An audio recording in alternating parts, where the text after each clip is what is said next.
মার্কিন central command জানিয়েছে তারা ইরানের গ্রেটার টুনব দ্বীপে হামলা চালিয়েছে, যেখানে উপকূলীয় প্রতিরক্ষা ব্যবস্থা ও ক্রুজ ক্ষেপণাস্ত্র স্থাপনা লক্ষ্যবস্তু করা হয়েছে।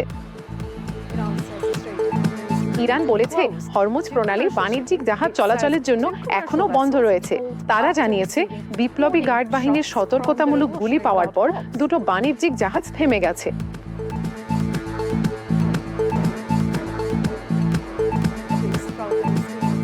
গত 24 ঘন্টায় গাজা উপত্যকার বিভিন্ন স্থানে ইসরায়েলি হামলায় অন্তত 12 জন ফিলিস্তিনি নিহত এবং আরও কয়েকজন আহত হয়েছেন, চলমান যুদ্ধবিরতি সত্ত্বেও। মার্কিন প্রেসিডেন্ট ডোনাল্ড ট্রাম্প বলেছেন তিনি বিশ্বাস করেন রাশিয়ার প্রেসিডেন্ট ভ্লাদিমির পুতিন ইউক্রেনে চলমান হামলা সত্ত্বেও যুদ্ধ শেষ করতে একটা চুক্তিতে পৌঁছাতে প্রস্তুত।